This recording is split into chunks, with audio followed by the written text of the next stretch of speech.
êtes bénie entre toutes les femmes, et Jésus, le fruit de vos entrailles, est béni. Sainte Marie, Mère de Dieu, priez pour nous pauvres pécheurs, maintenant et à l'heure de notre mort. Amen. Je vous salue Marie, pleine de grâce, le Seigneur est avec vous. Vous êtes bénie entre toutes les femmes, et Jésus, le fruit de vos entrailles, est béni. Sainte Marie, Mère de Dieu, priez pour nous pauvres pécheurs, maintenant et à l'heure de notre mort. Amen. Gloire soit au Père et au Fils et au Saint-Esprit. Comme il était au commencement, maintenant et toujours, dans les siècles des siècles. Amen. Ô mon Jésus, pardonnez-nous nos péchés, préservez-nous du feu de l'enfer, et conduisez au paradis toutes les âmes, spécialement celles qui ont le plus besoin de votre miséricorde. Ô Marie conçue sans péché, Priez pour nous qui avons recours à vous. ô Marie conçue sans péché, Priez pour nous qui avons recours à vous. ô Marie conçue sans péché, Priez pour nous qui avons recours à vous. et par la miséricorde de Dieu, les âmes des fidèles trépassés reposent en paix. Amen. Au nom du Père et du Fils et du Saint-Esprit. Amen.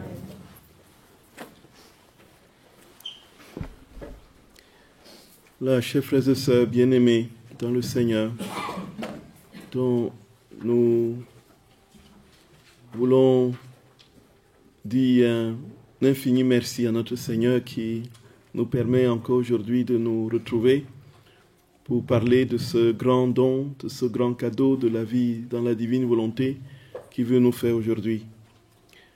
Frères et sœurs bien-aimés, je pense que vous avez certainement entendu parler de Luisa Picaretta et des révélations que le Seigneur lui a faites, surtout des enseignements qu'il lui a donnés et qui sont contenus dans 36 volumes, intitulé Le Livre du Ciel, appel des créatures à revenir à la place, au rang et au but pour lequel ils ont été créés.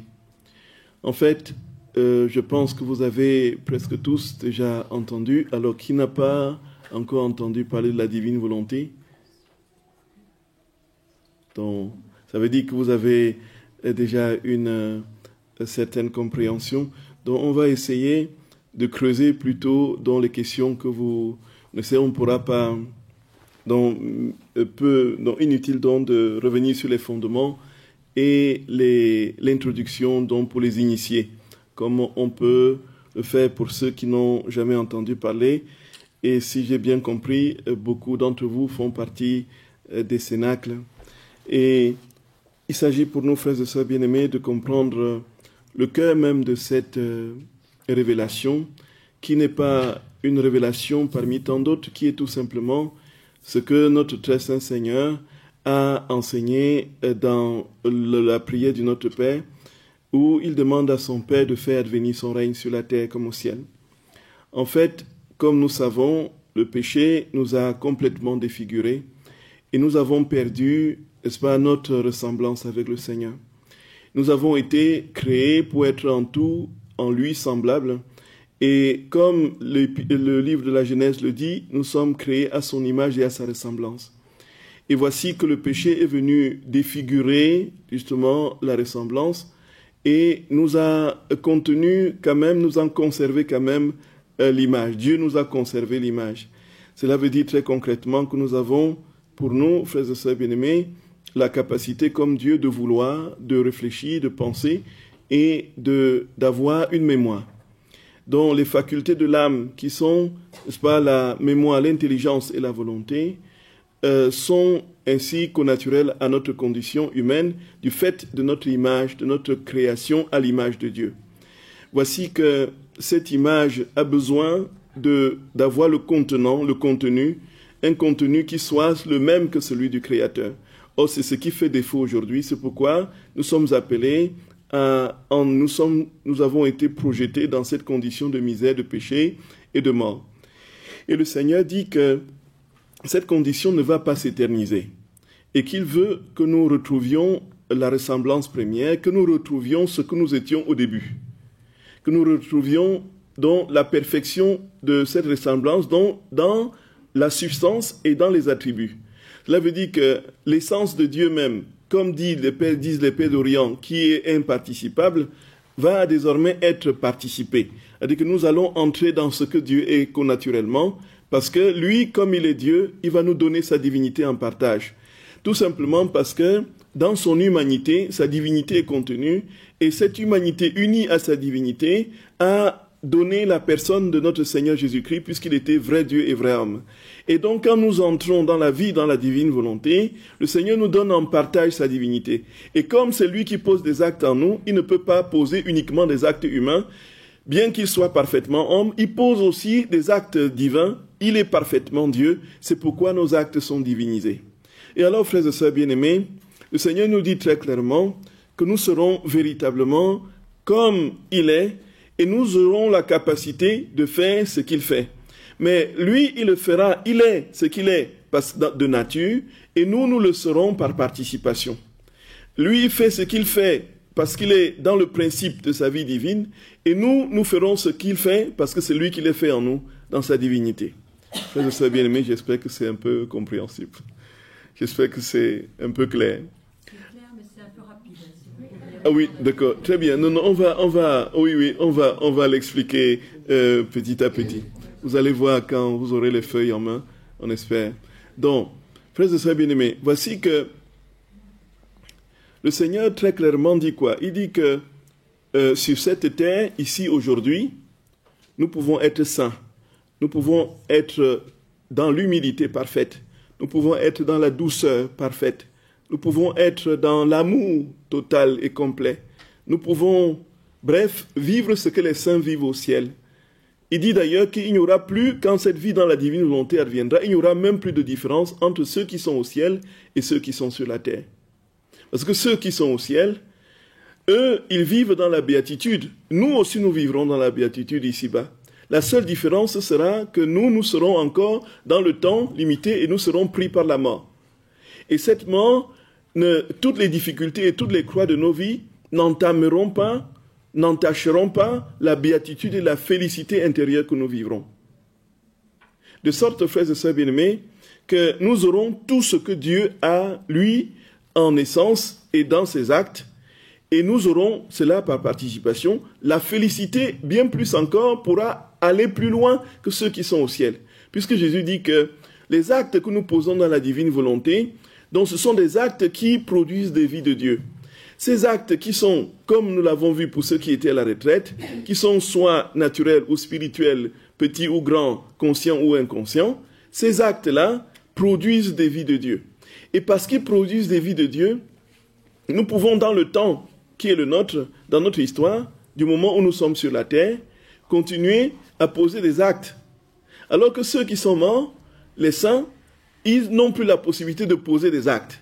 C'est pourquoi, frères et sœurs bien-aimés, leur capacité de produire des vies divines s'est arrêtée. C'est limité. Ils sont maintenant dans la béatitude, dans la contemplation continuelle du Seigneur. Ils sont dans l'amour infini. Ils baignent maintenant désormais. Et nous aurons encore plus d'avantages que si nous pensons chaque fois à demander à Jésus de venir poser des actes en nous. C'est-à-dire que nos actes nous aurons encore la capacité de produire des vies de Dieu qui vont s'étendre dans les éternités des éternités. C'est que ceux qui sont au ciel n'ont plus la capacité de faire. Voyez, frères et sœurs bien-aimés. Est-ce que nous avons compris, frères et sœurs bien-aimés? Est-ce que c'est clair? Ça veut dire que du moment où nous sommes sur la terre, il est possible dans nos actes, dans la divine volonté, donc de poser, de faire advenir Dieu, que Dieu vienne dans tout ce que je fais, dans le petit mouvement que je fais, le clignotement de l'œil, la respiration. Dieu sort de tout cela parce qu'il est venu prendre possession de tout ça, comme il prend possession du corps et du sang à l'autel pour qu'il soit Eucharistie, pain de vie. Il vient prendre possession de tous nos mouvements, de toutes nos paroles, ainsi de suite. Et donc c'est Dieu qui sort de partout. Et c'est pourquoi à un moment donné, nous nous surprenons dans l'océan de la paix, dans un océan de bonheur intérieur, dans un océan de joie, dans un océan d'amour, même si nous sommes malades, même si nos corps souffrent, même si nos proches ne vont pas bien, ainsi de suite. C'est ça, frère Sabine. Mais la vie dans la divine volonté, c'est la vie du ciel sur la terre en cela. Il s'ensuit, frères et sœurs, que lorsque nous parlons de cette vie dans la divine volonté, Jésus dit que nous allons revenir comme à l'origine. Et alors, avant de comprendre comment nous allons devenir à l'origine, nous essayons déjà de comprendre ce que c'est que la divine volonté. D'abord, c'est quoi la divine volonté? C'est-à-dire, qu'est-ce que c'est? Bon. Jésus dit que cette divine volonté, nous comprenons que nous croyons en un Dieu un et trine. C'est-à-dire un Dieu en trois personnes. Le Père, le Fils et le Saint-Esprit. Le Père, le Fils et le Saint-Esprit, comme nous le concevons, est un seul et unique Dieu. Un seul et unique Dieu, mais en trois personnes. Et nous comprenons pourquoi le Dieu chrétien, c'est un Dieu de l'amour par excellence, puisqu'il ne peut pas avoir amour dans l'autocontemplation narcissique de soi. L'amour, c'est l'échange. L'amour, c'est le don. L'amour, c'est le partage. Alors, il faut qu'il y ait une tierce personne pour qu'il y ait don, échange et partage. Et voici que nous croyons en un Dieu qui est amour parce que déjà, au cœur de la Trinité, il y a cet amour. Et pourquoi il y a cet amour? Cet amour est présent parce qu'ils ont une seule et commune volonté. Donc la volonté du Père est celle du Fils, la volonté du Fils est celle du Père, la volonté du Saint-Esprit est celle des deux autres personnes de la Trinité, le Fils et le Père. Cela veut dire quoi très concrètement, frères et sœurs d'amour? Cela veut dire que le Père ne peut pas vouloir quelque chose que ne veuille le Fils. Le Fils ne peut pas vouloir quelque chose que ne veuille le Père. Et le Saint-Esprit ne peut pas vouloir autre chose que ce que veut le Père et le Fils. Et donc, dans cette communion parfaite de la Trinité, partageant la même volonté, on ne peut pas s'imaginer qu'il y ait des disputes entre eux. Que le Père veuille quelque chose, le Fils dit non, moi je pense plutôt telle chose, ainsi de suite. Le problème de l'humanité vient de quoi? Vient de d'où viennent les guerres? Les guerres viennent de ce que les personnes ne partagent pas une commune volonté. Et donc, ce manque de commune volonté fait qu'il n'y a pas d'amour. Et parce qu'il n'y a pas d'amour, les gens ne s'entendent pas, ils s'entretuent. Et or, Jésus, frères et sœurs d'amour, vit en Dieu, dans la communion avec son Père. Déjà, tout au long, il dit, je ne fais rien que je ne vois faire de mon Père, je ne fais rien que ce que m'a commandé mon Père, tout ce que je fais, je le vois, ainsi de suite. Son Père est celui qui lui donne de dire et de faire quelque chose. Et puis, quand il veut prier son Père, il dit, je te bénis, Père, parce que tout ce que je te demande, tu me le donnes. Tu m'as jamais rien refusé. Voici comment la Trinité fonctionne. Et si nous comprenons comment la Trinité fonctionne, nous comprendrons ce que nous serons dans la divine volonté, ici sur la terre. Alors, donc, ça veut dire quoi très concrètement? Parce qu'ils ont une commune volonté, ils sont dans le principe de la Trinité, il y a le principe de l'identité. Le Père, frères et sœurs d'amour, n'est pas le Fils. Le Fils n'est pas le Père. Et le Saint-Esprit n'est ni le Fils ni le Père. Donc on les distingue. On les distingue, on ne peut pas les confondre. On les distingue, on ne peut pas les confondre. On les distingue parce que le Père reste le Père, le Fils reste le Fils, et le Saint-Esprit est le Saint-Esprit. En un seul et unique Dieu, en trois personnes. Et alors, parce qu'ils sont distincts, mais inextricablement unis du fait de la volonté commune qu'ils ont. Et la volonté commune qu'ils ont fait que c'est toute leur vie. Leur vie est dans cette volonté. Toute leur vie est dans cette volonté. Ils vivent parce qu'ils ont une même et unique volonté. C'est cette vie qui fait leur puissance. C'est cette vie qui fait leur amour. C'est cette commune volonté qui fait leur puissance, leur amour, leur intelligence. C'est cette commune volonté qui fait leur action dans ce qu'ils sont à l'intérieur d'eux-mêmes et dans ce qu'ils font à l'extérieur d'eux-mêmes. Dans les relations, pardonnez-moi les termes, mais dans les relations intra-trinitaires, adentra, dont ils vivent de leur volonté. Quand ils posent une action à l'extérieur, c'est par le fait de leur volonté. Et donc, ils sont à l'intérieur parfaitement établis dans la communion de l'amour, et à l'extérieur, tout ce qui sort d'eux, c'est des œuvres d'amour, parce qu'ils ont une seule et même volonté. Frères et sœurs d'amour, est-ce que c'est clair? Est-ce que c'est compliqué? Non. Non, c'est clair. Voilà, très bien. Et alors, ce qui fait que on ne peut pas séparer, quand on prend le Père, on ne peut pas le séparer du Fils, on ne peut pas le séparer du Saint-Esprit. Et donc, du fait de cette communion totale, parfaite, entre les trois personnes de la Trinité, n'est-ce pas, il y a ce qu'on appelle donc le terme est un peu compliqué, une circulation d'amour, on appelle la circumcision, circulation d'amour, la périchorèse, pour utiliser le terme grec, c'est l'amour qui circule entre les trois personnes de la Trinité et fait qu'il est pratiquement impossible, donc, pour nous, frères et sœurs bien-aimés, il est pratiquement impossible de séparer dans les trois personnes. Voici que dans cette...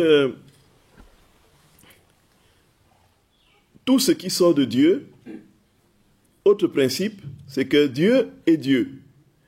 Et on ne peut pas morceler Dieu. Tout ce qui sort de Dieu, c'est la totalité de lui-même.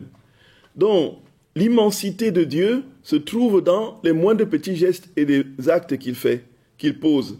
Dans son action, bien sûr. Donc, l'immensité de Dieu est donnée dans tout ce qu'il fait. Dans sa parole, dans tous les mouvements qui sortent de la Trinité, sont imprégnés de cette vie divine. Tout est en Dieu, tout est pour lui, tout est en lui, comme dit saint Paul, à lui la gloire pour les siècles. Il imprègne tout ce qui sort de lui. Tout ce qui sort de lui ne donne pas simplement un petit rien, une petite parcelle de lui. Et voici, frères et sœurs bien-aimés, que tout ce que Jésus dit à Luisa Piccarreta est au cœur même de la théologie chrétienne, du fondement même de cette théologie qui est la Trinité, la vie dans les trois personnes de la Trinité. Et alors, dans le texte du 24 janvier 1923, ce que je viens de vous dire est très clairement explicité. Donc, il dit, ma fille, ma volonté au ciel est celle du Père, du Fils et du Saint-Esprit. Elle est une. Quoique les trois personnes soient distinctes, leur volonté est une, puisque c'est une seule volonté qui agit en nous. Elle constitue notre bonheur et notre égalité en amour, pouvoir, beauté, etc. Donc nous comprenons que le Père est consubstantiel, le Fils est consubstantiel au Père, comme le définit le concile de Nicée-Constantinople. C'est-à-dire qu'ils partagent la même substance que le Père, le Fils, et le Saint-Esprit dans ce qui a été ajouté, n'est-ce pas, au concile de Constantinople. Le Saint-Esprit reçoit la même adoration et la même gloire que le Père, et il procède du Père et du Fils. Voici, frères et sœurs bien-aimés, que si on a cette théologie claire dans notre esprit, établie dans notre esprit, si on comprend comment fonctionnent les trois personnes de la Trinité, nous comprenons bien qu'ils sont égaux en amour, ils sont égaux en puissance, ils sont égaux en beauté, ils sont égaux en perfection. Puisque le Fils est l'image du Père. Le Fils est le Fils est l'image du Père. Il est l'image du Père, il est engendré du Père. Donc, il ne peut recevoir du Père que tout ce que le Père a reçu de lui a donné. Donc, sa puissance, sa beauté, son intelligence et sa force, ainsi de suite. Et donc, on ne peut pas dire que le Père est plus grand que le Fils est plus grand que le Père et le Saint-Esprit sont... Alors, il y a une seule source de procession, bien sûr, qui est le Père, mais les deux autres personnes de la Trinité gagnent en égalité du fait qu'ils partagent la même substance, dont la même volonté. C'est ce que Jésus dit ici. Ils ont le même pouvoir, la même égalité, la même beauté. Et Jésus continue en disant, s'il y avait trois volontés, s'il y en avait trois, nous ne saurions être heureux, encore moins rendre les autres heureux. De plus, nous serions inégaux en pouvoir, sagesse et sainteté, etc. Notre volonté unique est notre seul bien, duquel coulent des mers de bonheur. Voyant la grande valeur qui résulte de notre unité d'action dans la divine volonté, notre volonté veut aussi agir en unité dans trois personnes divines sur la terre. Voyez, frères et sœurs bien-aimés, notre très saint Seigneur dit très clairement que leur seule vie, c'est leur volonté. Leur seul bonheur, c'est leur volonté. Ce qui fait leur égalité, c'est leur volonté. Ce qui fait leur joie, c'est leur volonté. Ce qui fait leur puissance, c'est leur volonté. Ce qui fait leur amour, c'est leur volonté. Ce qui fait leur sagesse, c'est leur volonté. Donc tout ce que Dieu est contenu dans sa volonté. Voyez, frères et sœurs bien-aimés. C'est lumineux. C'est lumineux. Donc, en fait, quand on dit qu'on va vivre dans la divine volonté, ça veut dire quoi? Ça veut dire qu'on va tout simplement vivre la vie de Dieu. Oui, frères et sœurs bien-aimés. C'est nous. C'est nous. Donc, nous n'avons qu'à vivre la vie de Dieu sur la terre. C'est ça, en fait. Quand Jésus dit « Soyez parfaits comme votre Père Céleste est parfait », comment ça va se faire? Tout simplement, Dieu vivra en nous et il réalisera ce qu'il dit. Et voici, frères et sœurs bien-aimés, ça veut dire que qui va nous donner? Il dit le premier homme. Il dit on va mettre de côté toutes les théories abracadabrantes autour de la création, de l'évolution et tout ça. Toutes les théories pratiquement autour de, voilà, le premier homme, c'était qui en fait? Est-ce qu'il y a eu vraiment le premier homme? Est-ce que il y a eu un premier Adam? Est-ce que c'était, il faut prendre au sens générique du terme, ou bien prendre comme quelqu'un qui a vraiment existé? Mais si ce n'était pas quelqu'un qui a existé, d'où venons-nous? Comment est-ce que Dieu, pensons-nous que Dieu est projeté à la surface de la terre des milliards de personnes, des millions de personnes, tac, tac, tac, tac, tac, vous surgissez, tac, tac, tac, tac. Voyez un peu. Donc, et aujourd'hui, très clairement, frères et sœurs bien-aimés, il y a eu un moment donné, dans les années 40, une théorie scientifique qui a été parfaitement, ou bien qui a eu son heure de gloire, mais qui a été très très vite battue en brèche et contredit par les vérités, n'est-ce pas, des fouilles archéologiques et de la paléontologie. Ici, il disait qu'en fait, c'était la théorie du polygénisme. Et certains scientifiques, y compris chrétiens, y adhéraient, le polygénisme. Teilhard de Chardin, par exemple, avait effectivement émis cette théorie, puisque c'était la théorie scientifique courante à l'époque. Cela veut dire quoi? Cela veut dire que l'homme a surgi dans différents coins de l'univers. C'est-à-dire qu'il a surgi, il y a eu plusieurs lieux, plusieurs foyers humains. Et donc, parce qu'il y a eu plusieurs foyers humains, on peut expliquer la différence des cultures, la différence des races d'abord, des cultures ensuite. On peut expliquer les différences de morphologie, on peut expliquer les différences, ainsi de suite. Et alors, donc il faut présupposer un surgissement humain à différents lieux du globe. Et alors, on situait un foyer en Asie, on situait un foyer en Afrique, on situait un autre foyer en Angleterre, on situait ainsi de suite. Mais il se fait, frères et sœurs bien-aimés, que très vite, on s'est rendu compte que ce n'était pas possible, ce n'était pas vrai. Et donc, les scientifiques sont revenus à la théorie du monogénisme. Ça veut dire que l'homme est parti d'une souche unique.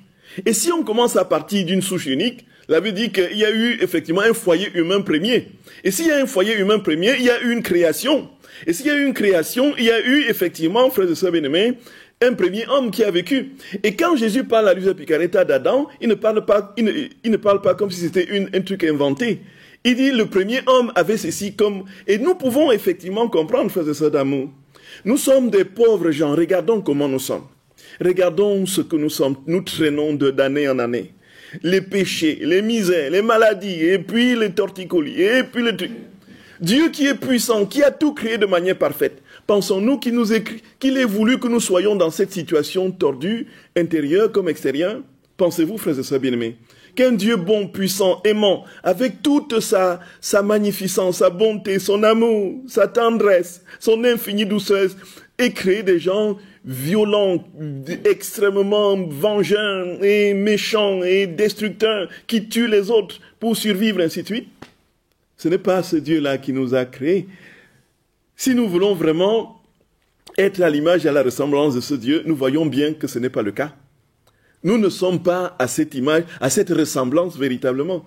Nous avons gardé, comme on dit, l'image, nous avons perdu la ressemblance. Et ce qui se passe, frères et sœurs bien-aimés, c'est que quand Jésus parle donc de Adam, il ne dit pas, voici, il dit le premier homme, donc il prend la Bible telle qu'elle est, telle que nous l'entendons naturellement. Même si un procédé d'herméneutique, d'interprétation de la Bible va venir donner une plus grande compréhension dans les sources des écrits, qui a écrit tel péricope, qui a été à l'origine de tel autre texte? Comment est-ce qu'on est arrivé à tel texte? Est-ce qu'il n'y a pas eu une mise en commun de deux écoles qui ont ainsi de suite?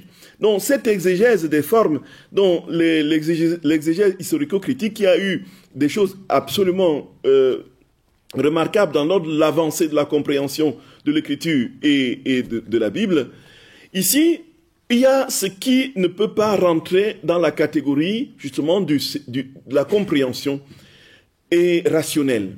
On ne peut pas mettre Dieu sur un divan et le disséquer par nos méthodes et nos sciences. Ce qui est sûr, c'est que la théologie, et c'est ce que je dis aux étudiants, la théologie, c'est, contrairement aux autres disciplines, et d'abord, on connaît déjà ce à quoi on va aboutir. Et la discipline, en fait, l'objet qu'on cherche dans les autres disciplines nous est déjà donné. C'est Dieu. Et Dieu, c'est Dieu qui nous conduit justement à le comprendre et à le connaître. Donc, en fait, on ne peut véritablement entrer dans la vie de Dieu, on ne peut vraiment le comprendre, on ne peut vivre ce qu'il veut que nous vivions que si nous sommes à son écoute et dans l'attente de ce qu'il se donne à nous. Nous ne pourrons jamais connaître Dieu qu'à la mesure du don qu'il fait et de l'accueil que nous lui réservons. Et voici, frères et sœurs bien-aimés, si nous avons compris cela, et on établit aujourd'hui très clairement que le premier homme, ça c'est une parenthèse que je vais rapidement fermer, est parti effectivement de la corne est de l'Afrique et a suivi, n'est-ce pas, est monté et arrivé en Europe par le détroit de Gibraltar. Et ensuite est arrivé au fil des glaciations, ça c'est ce que la science dit aujourd'hui, de manière très claire.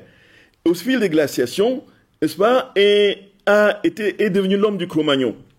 Et cet homme du Cro-Magnon, qui est le blanc, va effectivement s'adapter à un milieu qui est le sien et qui doit comporter justement un ensemble de stratégies de survie, tant au niveau de la morphologie, qu'au niveau de la couleur de la peau, qu'au niveau des actes à poser pour dominer son environnement et survivre. Et puis, on sait qu'il y a eu des migrations au cours, et donc de sorte que aujourd'hui, la science explique la variété des races, la variété des cultures, en fonction justement de cette adaptation au milieu naturel, de cette adaptation au biotope qui est absolument indispensable pour la survie de l'espèce humaine. Et donc du coup, si le noir est resté noir en Afrique, c'est parce qu'il avait besoin de la couleur noire avec la mélanine pour se protéger des rayons ultraviolets du soleil, sinon il serait complètement calciné. Je vous donne la théorie scientifique. C'est pour dire, frères et sœurs bien-aimés, que quand vous lisez le livre du ciel, ne vous embarrassez pas de tout ça. Voyez un peu, de tout ça. Jésus dit Adam, considérez qu'il dit Adam. Voyez, point final. N'allez pas creuser et dire, voilà, est-ce qu'il a vraiment existé ce Adam? Est-ce que vraiment, voyez un peu. Maintenant, les conditions de son existence, la science, la Bible ne nous décrit pas le comment. Il nous donne le sens profond. Et c'est ce que Jésus, ce sens profond, nous est révélé par notre très saint Seigneur de manière graduelle. Alors, c'est pourquoi, frères et sœurs bien-aimés, le Seigneur dit très clairement, est-ce que les photocopies sont prêtes, maître chef? C'est en cours, d'accord, très bien. Alors, le Seigneur dit très clairement que nous allons revenir à l'état d'Adam premier, tel qu'il était avant la chute originelle. Donc la Bible nous dit que Adam avait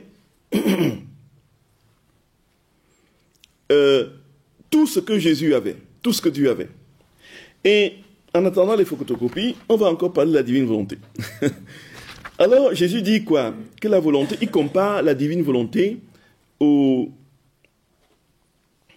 soleil. Donc sa volonté, c'est comme le soleil. Il dit que il ne faut rien comprendre. Et c'est pourquoi, frères et sœurs, autre chose, vraiment, vraiment comprenons ça, si c'est que le Seigneur nous accorde la grâce de le comprendre une fois pour toutes. Frères et sœurs bien-aimés, la divine volonté, ce n'est pas une nouvelle théorie, une nouvelle doctrine ou tout ça. Elle dit, tout est dans la Bible, tout est dans la Bible. Et si nous creusons l'Écriture, nous allons tout comprendre. Tout ce que Jésus dit, il explique plus clairement. Et voici que ce que nous ne comprenions pas dans la lecture que nous faisions de certains textes de la Bible devient plus lumineux lorsque nous le creusons avec frères et sœurs d'amour, les lunettes de la divine volonté. Tout devient tellement clair, tellement lumineux. Et nous comprenons bien qu'en définitive, qu'est-ce que Jésus veut? Qu'est-ce que Dieu veut pour nous? Il veut que nous soyons un autre lui. Et s'il veut que nous soyons un autre lui, qui est-il? Sinon qu'il est amour, tout simplement. Et voici que il dit que sa divine volonté, c'est le soleil, c'est son amour.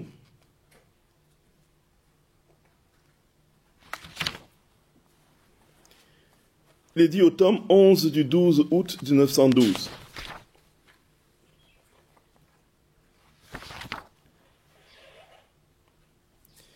Il dit,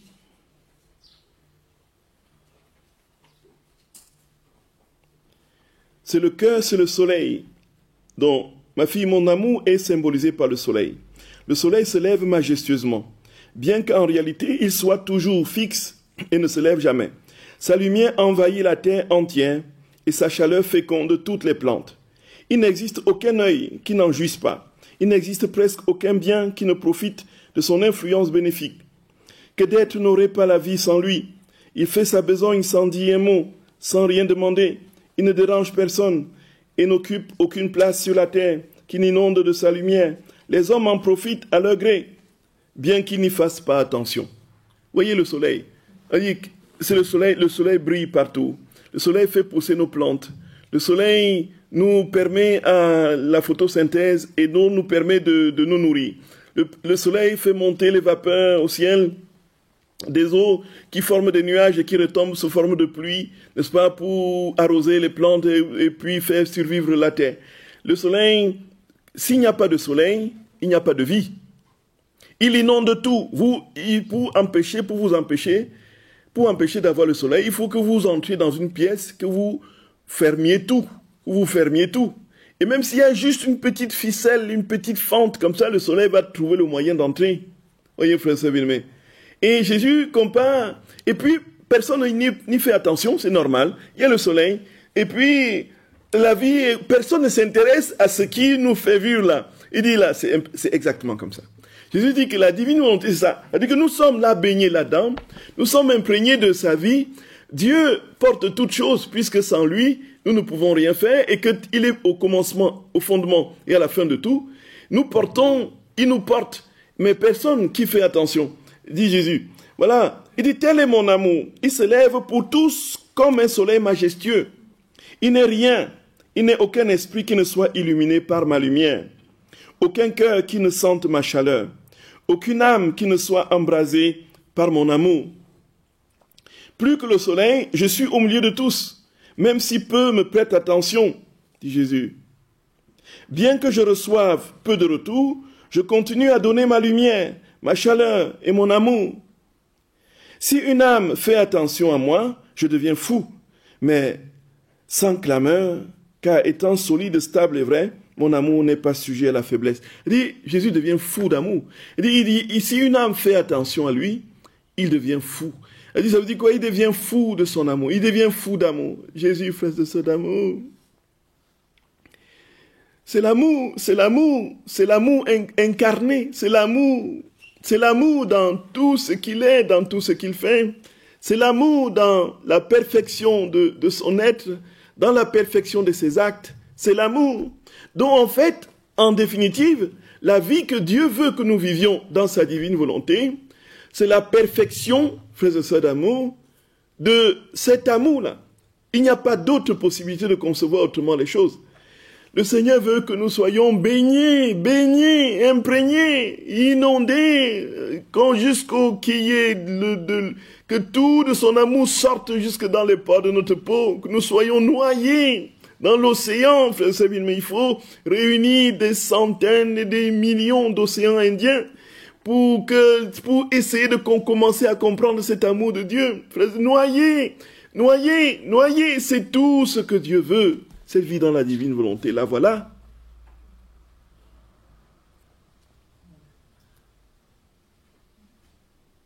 La voilà, frères et sœurs d'amour. La voilà. Et alors, il dit, mais comme le soleil brille et pose... Mais qui prête attention? Personne.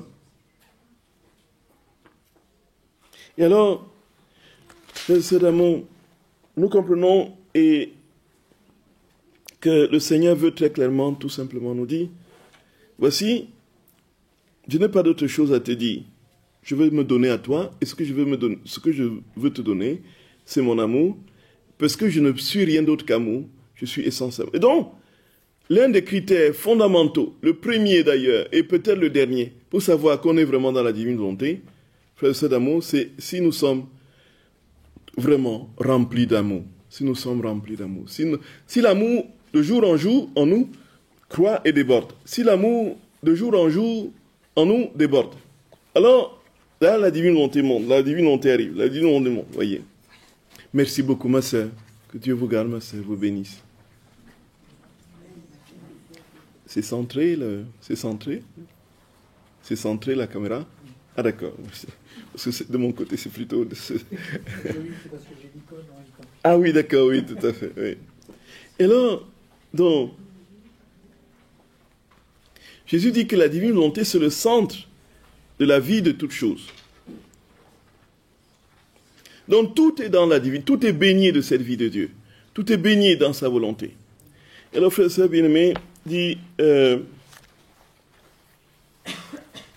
Mon aimable Jésus vint et me dit, ma fille, sais-tu qui a davantage été favorisé par moi, l'âme à qui j'ai manifesté les prodiges de la puissance de ma très sainte volonté. Toutes les autres choses sont des parties de moi,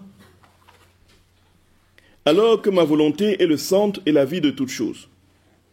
Ma volonté dirigea ma passion, donna la vie à mon cœur et exalta la croix. Ma volonté enferme, saisit et active tout, dont elle est plus que tout. Par conséquent, la personne à qui j'ai parlé de ma volonté a été la plus favorisée. Combien ne dois-tu pas me remercier de t'avoir admise dans les secrets de ma volonté? La personne qui est dans ma volonté est ma passion, mon cœur, ma croix, ma rédemption même. Il n'y a aucune différence entre moi et elle. C'est inouï, c'est fou. Tu dois être complètement dans ma volonté si tu veux prendre part à tous mes biens. Jésus dit que c'est sa volonté, c'est dans sa divine volonté, c'est dans le concert de la Trinité que le Fils a accepté de venir sur la terre mourir pour nous sauver, nous racheter et nous donner la vie. Et je peux avoir mon exemplaire? Ah oui, d'accord. Oui. Donc, il dit c'est dans le concert de la Trinité que le Fils a décidé, a accepté de descendre. Alors, qui donc enverrai-je? Non, je peux avoir un autre. Non, mais j'en ai, je vais monter, c'est juste pour que vous commenciez. Non, c'est...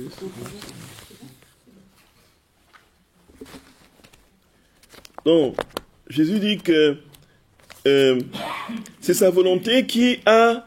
c'est la volonté, c'est la divine volonté, c'est la divine volonté, c'est la volonté de Dieu qui a créé les choses. La divine volonté qui a suscité l'incarnation, que Jésus vienne sur la terre et meure pour nous. C'est la divine volonté qui l'a configuré à la croix. La divine volonté qui l'a ressuscité. C'est la divine volonté qui a envoyé le Saint-Esprit.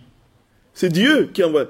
Et voici, donc ça veut dire que si nous sommes dans la divine volonté, nous prenons part à tous ces actes-là.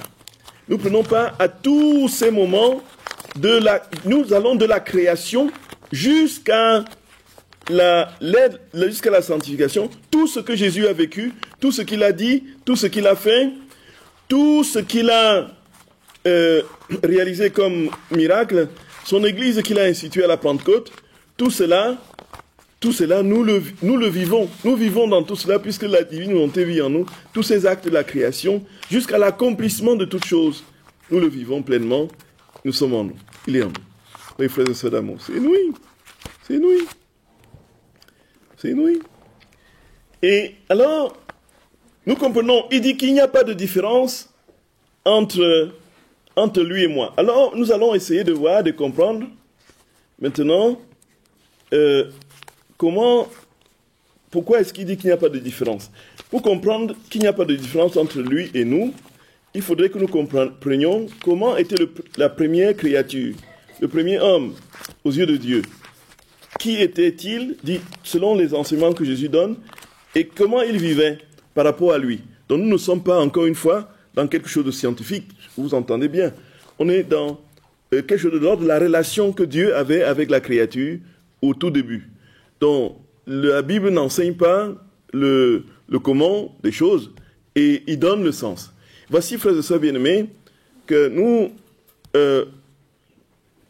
nous avons donc...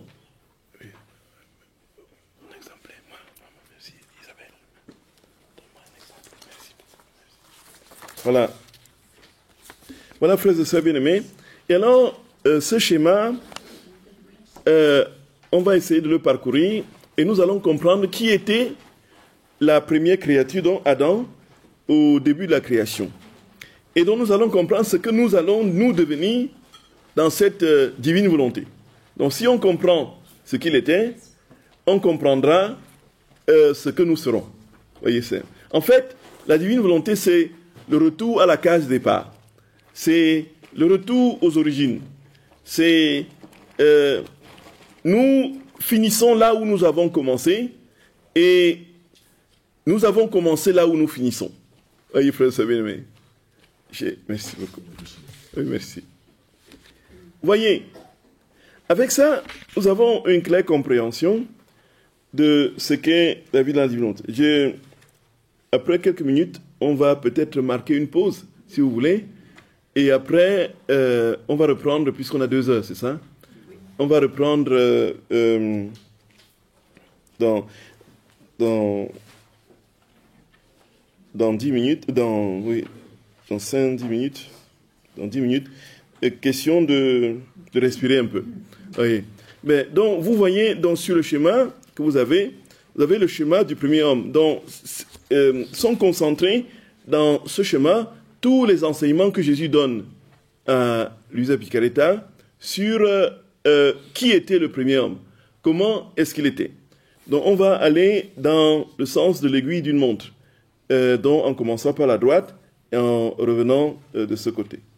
Et nous allons comprendre, frères et sœurs bien-aimés, ce que c'est que la richesse de la vie en Dieu, cette plénitude de vie de Dieu, que les saints postulent après la mort, et que le Seigneur révèle comme étant possible ici-bas, et que nous serons capables de vivre ce que Jésus nous donne de vivre. Nous pourrons être capables de vivre ce que le premier homme avait vécu avant la chute originelle. Et pour cela, il nous dit tout simplement, je t'assure que c'est vrai, parce que je ne peux pas me dédire. Il n'y a pas une seule once de mensonge en moi. Et parce que c'est vrai, c'est possible pour toi ici et maintenant. Tu es capable de vivre la vie du ciel dans ton cœur, dans ton âme. Ta vie peut être totalement transformée et transfigurée.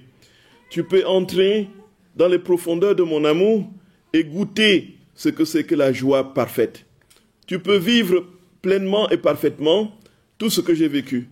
Et tu peux vivre le ciel. C'est la vérité. C'est la vérité, c'est la vérité. C'est tout ce que Jésus nous dit, frères et sœurs d'amour. C'est tout ce que Jésus nous dit dans ce cadeau de la divine volonté. Alors, vous êtes fatigué ou bien on continue? On marque la pause un peu? Ou bien? C'est ça, très bien. Très bien. Vous pouvez, dans 10 minutes, il est 10h30, vous revenez à 10h40. Merci.